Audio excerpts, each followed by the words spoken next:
Welcome to my YouTube channel the Law Hunt. तो ये हमारी यूनाइटेड नेशन की थर्ड क्लास है और इसमें हम लोग पूरे भी यूनाइटेड नेशन के जितने भी टॉपिक्स होंगे उन्हें हम कंप्लीट कर देंगे। अगर आपने पहली और दूसरी वीडियो नहीं देखी है तो देखिए, क्योंकि आपको तो पता ही है कि ये बहुत ही इंपॉर्टेंट है हमारे एग्ज़ाम के लिए। 10 नंबर के क्वेश्चन आते हैं, 10 क्वेश्चन आते हैं, तो 40 मार्क्स तो यहीं पर हैं। तो आप ज़रूर देखिएगा वीडियो को और हमारे चैनल को सब्सक्राइब कीजिएगा और वीडियो को लाइक करना ना भूलिएगा।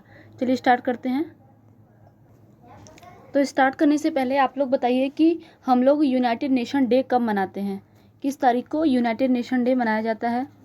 फिर दूसरा क्वेश्चन है कि हम लोग ह्यूमन राइट्स डे कब मनाते हैं, ये क्वेश्चन बताइए। और बताइए कि जनरल असेंबली को और किस नाम से जाना जाता है, इसमें कितने मेंबर्स हैं, सिक्योरिटी काउंसिल में कितने मेंबर्स हैं, साथ में उसमें कितने परमानेंट मेंबर हैं और कितने नॉन परमानेंट मेंबर हैं, ये सभी बताइएगा आप। चलिए आज की क्लास स्टार्ट करते हैं, देखते हैं। यहाँ पे हम लोग देखेंगे यूनाइटेड नेशन की स्पेशलाइज एजेंसी के बारे में। तो हम लोग टोटल यूनाइटेड नेशन की जो स्पेशलाइज एजेंसी पढ़ेंगे, यहाँ पे याद रखिएगा टोटल 15 स्पेशलाइज एजेंसी हैं यूनाइटेड नेशन की। यहाँ पे हम लोग को उन्हें ज़्यादा डिटेल में नहीं पढ़ना है, बस देखना है कि ये इस्टेब्लिश कब हुए थे। जो इंपॉर्टेंट होंगे बस उनके बारे में इस्टेब्लिशमेंट देखेंगे हम लोग, और उनका हेडक्वार्टर कहाँ है ये देखेंगे।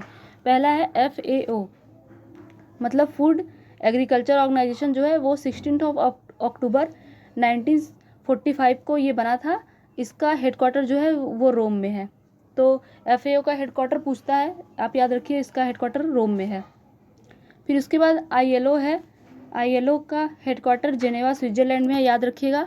ILO से पिछली बार क्वेश्चन बना था, अगर आपने DU का पेपर सॉल्व किया है 2020 का, उसमें पूछा था कि कौन सी ऑर्गेनाइजेशन है, स्पेशलाइज एजेंसी है यूनाइटेड नेशन की जो कि ट्राई पार्टी है। तो ILO ही ऐसी एजेंसी है यूनाइटेड नेशन की जो कि ट्राई पार्टी है। ट्राई पार्टी मतलब कि इसमें एम्प्लॉयज़ और इसमें जो गवर्नमेंट होते हैं वर्कर, ये तीनों इसमें भाग लेते हैं, ये याद रखिएगा। और ILO जो है, ये मैंने आपको लीग ऑफ नेशन के बारे में बताया था।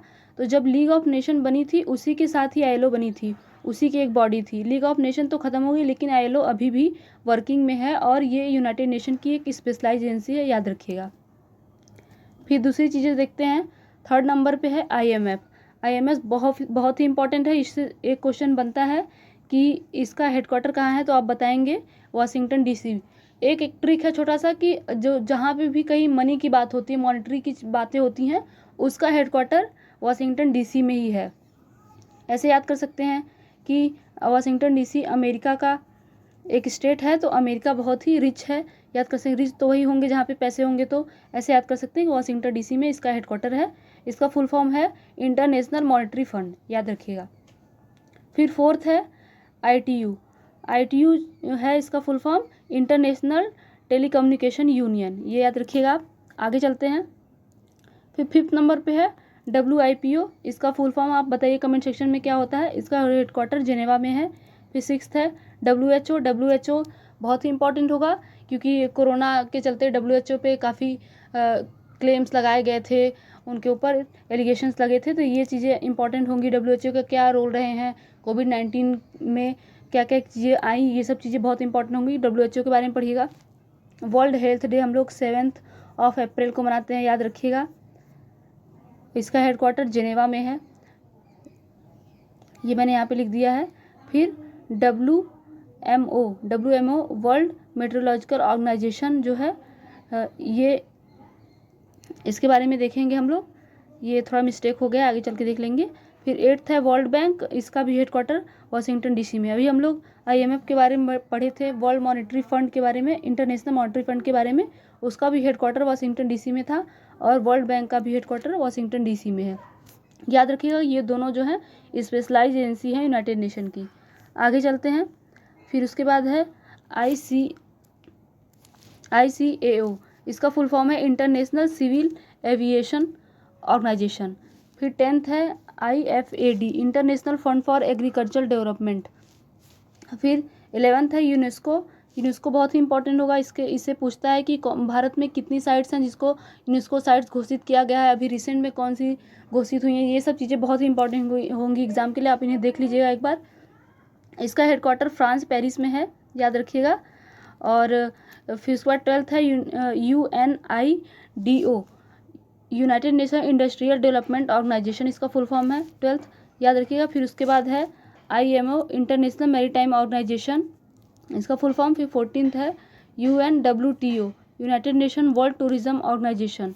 फिर उसके बाद है UPU यूनिवर्सल पोस्टल यूनियन, इसका हेडक्वार्टर जो है वो बर्न में है, जो बर्न है वो स्विट्जरलैंड में है, याद रखिएगा। 9 अक्टूबर को हम लोग विश्व डाकिया दिवस मनाते हैं, याद रखिएगा, विश्व डाक दिवस मनाते हैं।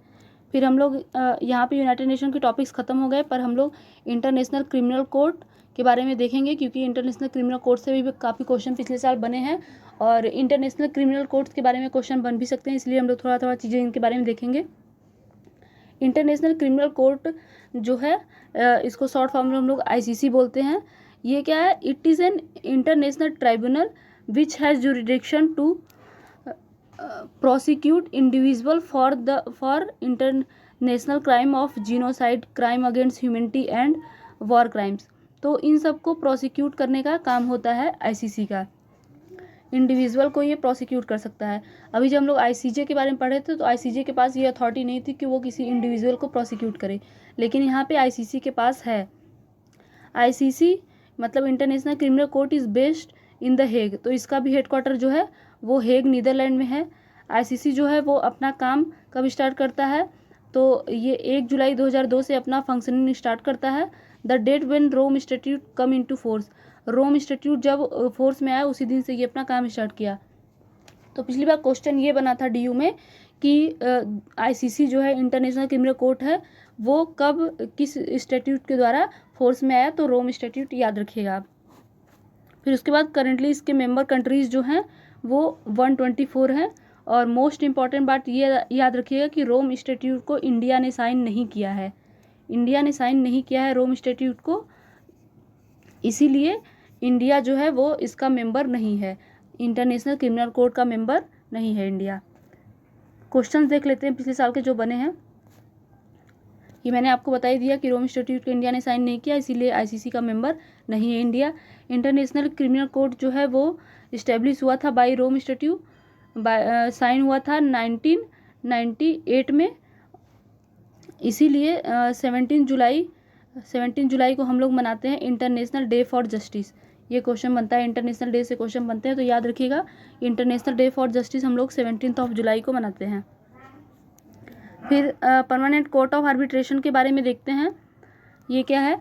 इसे हम लोग शॉर्टकट में बोलते हैं FPCA, और ये 1899 में ये इस्टेब्लिश हुआ था। It is not a court in the traditional sense में इसे हम लोग कोर्ट नहीं कह सकते, but provide services of arbitration tribunal to resolve the disputes. लेकिन ये आर्बिट्रेशन का काम करता है, मतलब मध्यस्थता का काम करता है। अगर दो कंट्रीज़ के बीच में किसी बात को लेके डिस्प्यूट हो गया तो उसे आर्बिट्रेशन से ये सॉल्व करता है, जो भी इसके मेंबर स्टेट्स होंगे उनके।